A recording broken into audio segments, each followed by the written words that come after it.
So I'm Jessica Bell from My Wine School, where it's wine your way, and it's Friday night. And we were just saying that the lights are turned a little lower. It's Friday night. We're getting into the weekend mood.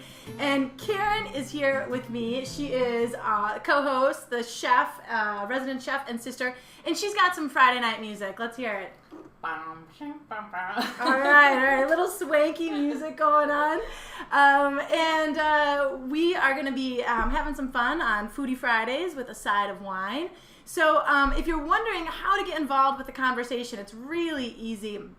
All you have to do is type anything in under audience on that chat box, and it'll take you to this screen. If you're new to it, go ahead and sign up. You fill in the 5 fields, and boom, you are a part of the conversation here at My Wine School. So we are at Winecast number 27, and that little icon off to my right is going to be the Wine Explorer. So we have 3 levels. This is meant for people who are just looking to learn a lot about wine and just have fun with it. That's the main thing we're looking to do here. And today we are going to be talking about food-friendly wines, and a very apt subtitle, Eat, Drink, and Be Merry in no particular order. Because, you know what is wine without food? And then what is wine without a smile? Really, it's a waste, I think. So we're going to be making sure we're putting everything together tonight, food, wine, and a good time. And tonight we ordered some takeout. We ordered some Thai food. I've already seen on the chat roll that some of you guys have some good stuff. I saw some barbecue pulled pork. I saw some cheese. What else? A hamburger. Hamburger. Nice. So we want to know what you guys think of the wine and food pairings that you guys have in front of you. We're going to be talking about food-friendly wines. So wines that can go across the board with many different types of dishes. We're really not going to dive into all the nitty-gritty of food and wine pairings tonight, but really just focus on these wines that just are very, very flexible in terms of what different dishes they can go with in a very good way. So what we're going to be starting with here is actually Karen and I are going to rehash a little old experience we had. We a couple months ago had a dinner where there was, how many chefs were doing it? I think there were 9 or 10 of us. So 9 or 10 chefs, and Karen was one of them. And they each prepared a different dish, and then I had the honor of pairing a different wine with each of the different courses. Well, the setup of it was that I got people's ingredient list, which sometimes were 3 ingredients, literally. And I never got to try the wine. I never got to, the wine, but I never got to try the food or see the dishes themselves. And, it was just like, okay, my goal here is to make sure that none of the wines get in the way of the food, because I'm not sure how these are going to really come out. And these chefs are top chefs who were spending lots of time on developing each of their courses. So I had to look for food-friendly wines. Now, Karen's dish was by far the best, and I'm not just being best. Yeah, that's not a biased opinion. No, it really. But I'll take it. Okay, what was the dish that you came up with? It was a roasted beet salad with house-made smoked ricotta, a compote of quince and pickled mustard seeds, and a pomegranate and pumpkin seed. Lots of different components, but yeah. It was fantastic. The texture, the flavors, the acid balance. And that's, when we get into the nitty-gritty of food and wine pairings, we talk about each of those different components of the dish. But as Karen did, other chefs, they are very creative, and they change their mind kind of at the last minute sometimes. So that happened to me a lot. I, with Karen's dish, gave a little love to some domestic sparkling with the Schramsberg Rosé, and it was one of my favorites. The 2 of those, the smoked ricotta, just really brought out the best of that Schramsberg Rosé. But there were some other ones that, just threw me for an absolute loop. It was course number 5. It was, I had 3 ingredients. I got pheasant, cranberry, and tomato. No, apple maybe. Okay, so, no, it wasn't even that. It was like cranberry. Well, whatever. It was 3 ingredients, okay? Well, it turned out to be pheasant done 4 or 5 ways. And on that dish were things like spicy cayenne pepper and sweet maybe apple, and then real acidic cranberry. And those are a sommelier's nightmare, especially when you don't know they're coming on, because those are the things that are the train wrecks in terms of food and wine pairings.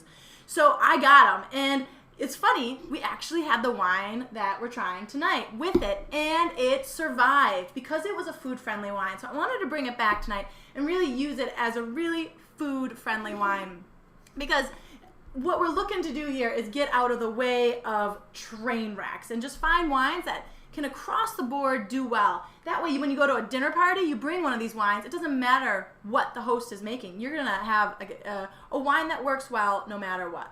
So, Karen, if you could show them a close-up of this bottle. What we're doing today is actually made by an individual named Kenny. I'm not even going to try and say his last name, but it's called Folk Machine, and it is a Pinot Noir, and it's from the Central Coast, California. And what Kenny does, it's like Litzprig. If anyone wants to attempt to type in his last name, I'd love it, but it's a mouthful to say.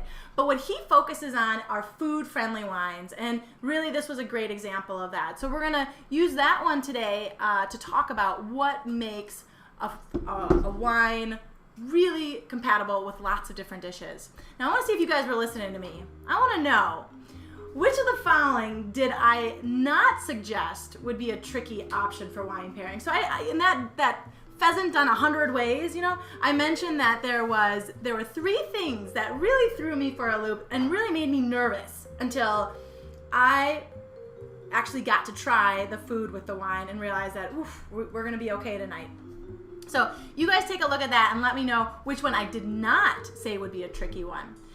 Now, while you're doing that, I want to give you a little refresher course in terms of food and wine pairings. And the first thing to know is that your palate can only taste, started out with 4 flavors, then it went to 5 flavors, and now there's even a 6th flavor that people are talking about.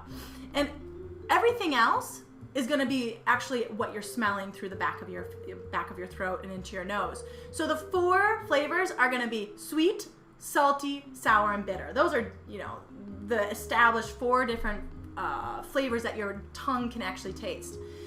Then the 5th one is savory, or another name for it is umami. And then the newest one is that there's some evidence that we can actually taste fatty molecules. Now, I'll give them evidence. My God, give me a low-fat version of something and a full-fat version of something, and I can definitely tell the difference between the 2 of them. So those are the things that your tongue can actually taste, and the rest, when you think you're tasting apple, it's actually the aroma of apple mixed with a different level of acid and sweetness and bitterness and maybe a little salt, not so much salty probably with an apple, but different levels of those different flavors. Now, the wine pairings that you would match to food would depend on what the wine is carrying. So wines vary in levels of definitely sweetness, sour, or it's also known as acid, and then bitter. And some wines can even have a salty note to them. But those are the things that we're going to look to either match or complement one another. So what are people saying? Are they coming in with the right answer here? Yeah, well, Jenny came in with D. Okay, well done, Jen. So that is the one that is not suggested as a difficult pairing. In fact, salty foods actually can make your wine taste better. So here's another tip for you. If your wine is really tasting substandard to your standards, you're thinking this is not great, eat something with salt in it. And actually salt will help dull any kind of bitterness, astringency that's probably making you feel like, ooh, this is not my glass of wine, okay?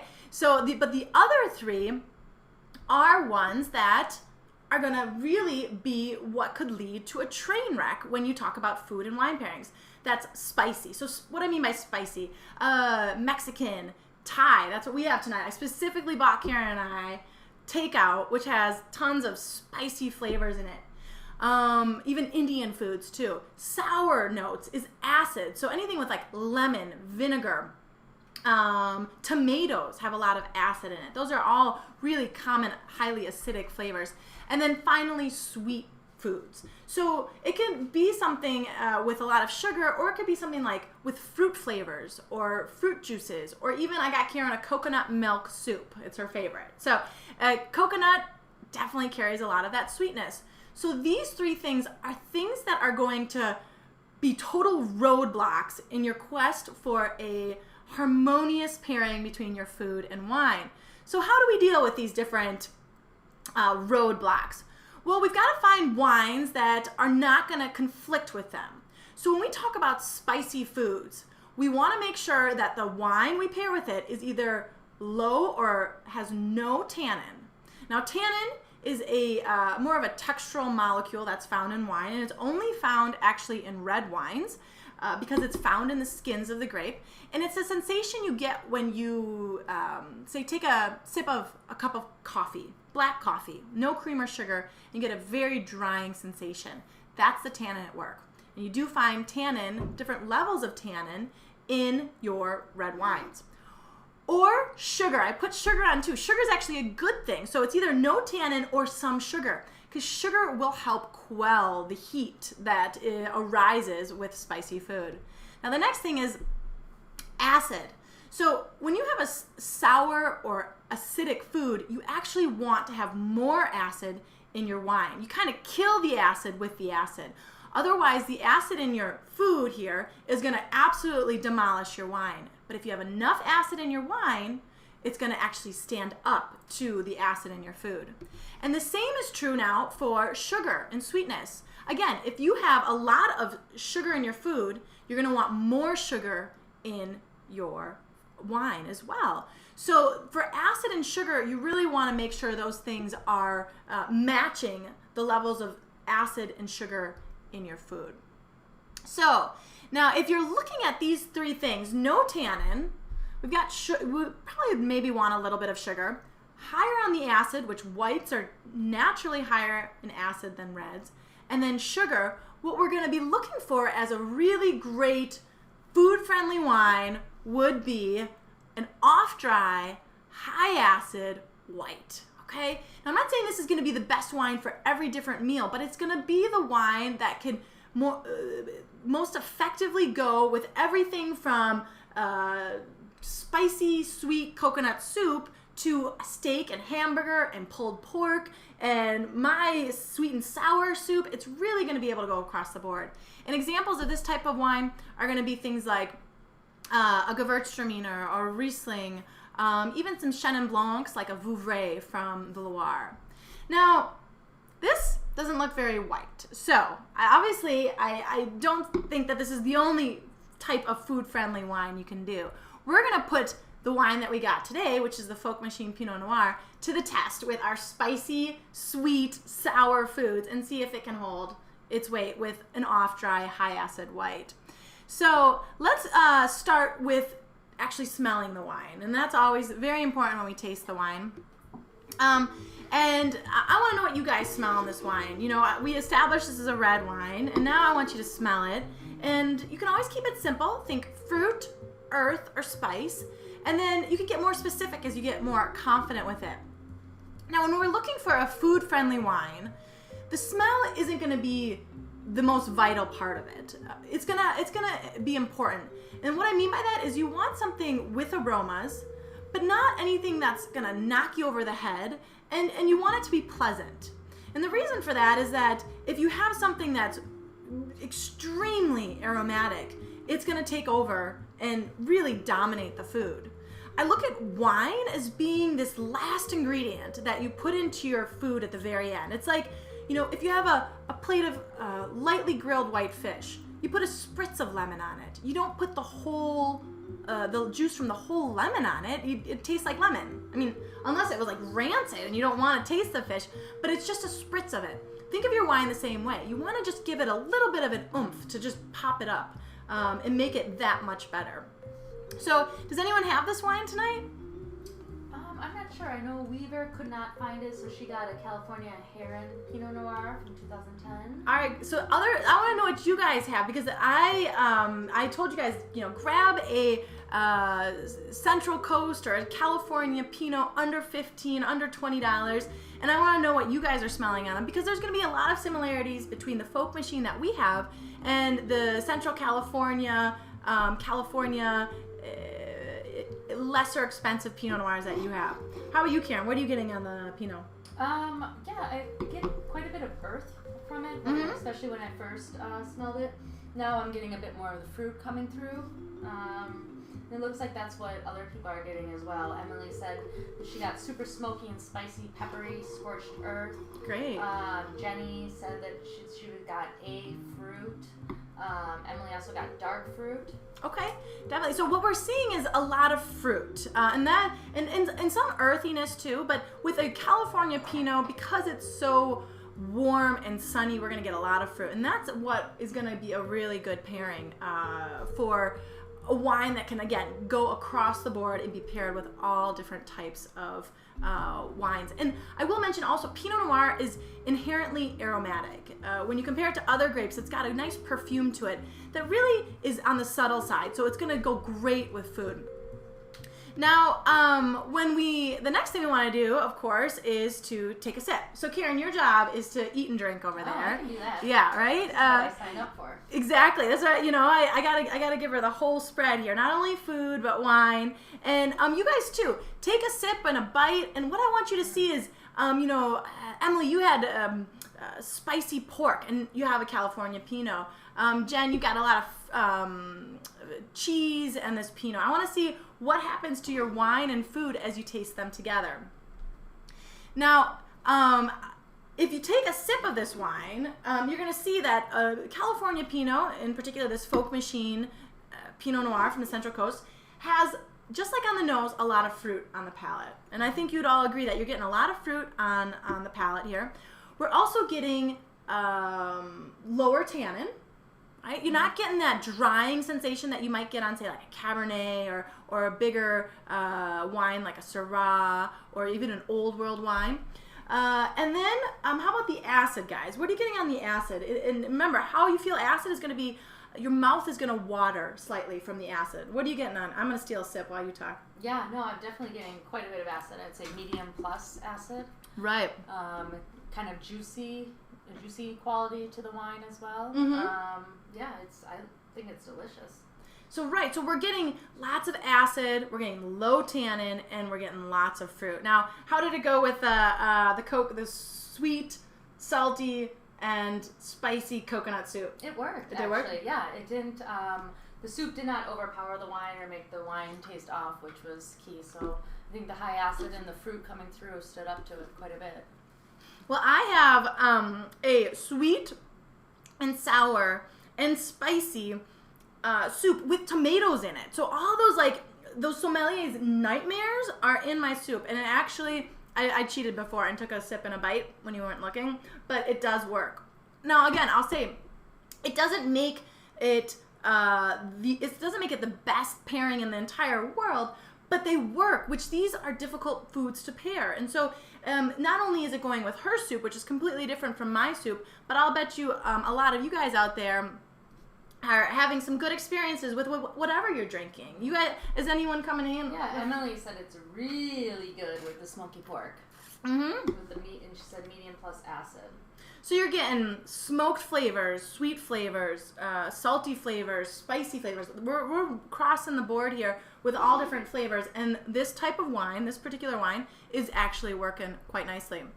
So when we look at that, what we've got is, go back to this idea. We've got no tannin and sugar. Now, this wine is red, so it does have a little tannin, but we're talking about low tannin. So you can do a red if it's low tannin.